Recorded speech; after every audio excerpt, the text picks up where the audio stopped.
ये हीरा कुमार, सुनै छियै हीरा कुमार? एम्हर आउ तऽ कनि। ये राति भरि कनियाँके बच्चा बड्ड कानल हन। से की भेलै से अहाँ सब नहीं बुझलिए हन। एखनो धरि ओकर कानैके आवाज आबिते छै। कहू तऽ 2 महीनाके ओ बच्चा छै आ तहन एतेक जोर जोरसँ कानै छलै हन जे हमरा अङ्गना तक आवाज अबै छै। राति भरि बच्चा कानल हन। देखियौ ओ परसौती छथिन कनियाँके, एखन कनियाँ बच्चाके माय। तऽ पहिल साल जे छै से आम नहीं खाइ छै। आम खा लेने छलखिन। काल्हि देखने रहियनि बौआके 2 बोरा पाकल आम अनने छलखिन हन।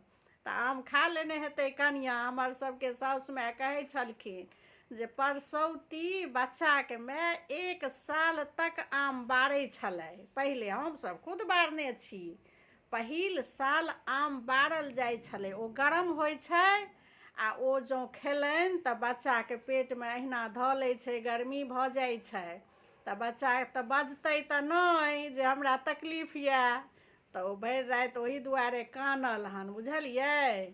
तऽ कनि जमाइनके भूजि लियौ तावा परमे आ सूती कपड़ामे, जेना धोती भेलै, रुमाल भेलै, गञ्जी भेलै, ओहिमे बान्हि दियौ कनिटाके पोटरी बना कऽ आ बच्चाके पेटमे सेक दियौ सुन्दरसँ धिपा धिपा कऽ। पहिने तऽ लोक कनि हल्का आगि जरा कऽ धिपा लै छलै, तऽ तब धिपा कऽ ओहिमे सटा सटा कऽ आ पेटके सेक दियौ सुन्दरसँ, बुझलियै। आ कनि राइ जमाइनसँ सेहो निहुँछि देबै।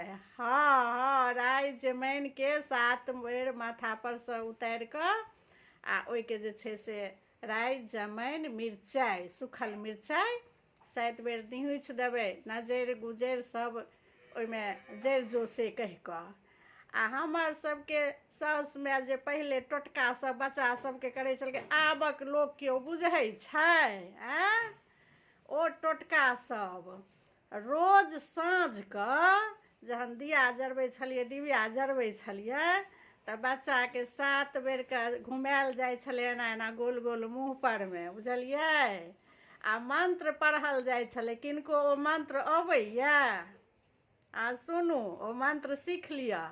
ओ जे बच्चाके दिया लऽ कऽ साँझमे बच्चाके देखायल जाइ छै, बुझलियै।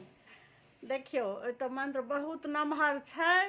आ ओते नमहर मन्त्र तऽ हमरो सबके आब कनि मनि याद यऽ, लेकिन एतबो जे कहि देबै, आको मैया चाको दिहबार मैया ताको, कननी खिजनी डाइन जोगिन नजरि गुजरि सब पाउछ जाउ। आ दियाके लऽ कऽ पाउछ चलि जेबै। आ हँसनी बजनी खेलनी धुपनी आउग आउ, बुझलियै। ई 7 बेर पढ़ि कऽ बच्चाके से आको मैया चाको कऽ देबै, बुझलहुँ।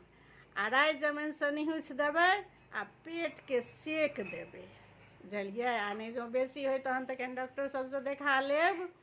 आ कनियाँके आम खाय लए नहि दियौ। हीरा कुमार, अहाँ सब नहि बुझै छियै। ई सब जे छै से पहिले हमर सबके साउस माय अहिना करै छलखिन, बुझलहुँ। अहूँ सबके कहि दै छी, ई जे आम होइ छै से परसौती पहिल साल नहि खाइ छथिन, बुझलहुँ। नहि तऽ बच्चाके बड़ तकलीफ होइ छै। 1 साल हमसब खुद आम बारने छी बच्चा सब लए। ओहिना होइ छै? हीरा कुमार, ओहिना होइ छै माय बननाइ? कोन लीलासँ बच्चा सब पालने छियै, हम कि अहाँ? पहिले एते सुविधा छलै? आब तऽ डायपर रे, फल्लाँ रे, चिल्लाँ रे पहिरा देलक बच्चाके माय शान्तिसँ अपन भरि राति। हमरा सबके टाइममे एक रत्ती ओ लंगोट सी कऽ पहिरेलहुँ, एक रत्ती गीला भेल कि भीजल कि उठि गेल, फेर बदलू, फेर भीजल कि उठि गेल बच्चा। एते कष्टसँ पहिने लोक पालै छलै। आ तहन आबक लोक कहतै पहिला बच्चा तऽ ओहिना पला गेलै, आब भीड़ छै। नहि, भीड़ पहिला बच्चामे रहै। जे एगो बच्चा आइ काल्हि भेल आ ओहिमे तर ऊपर भऽ जाइ छै आबक लोक।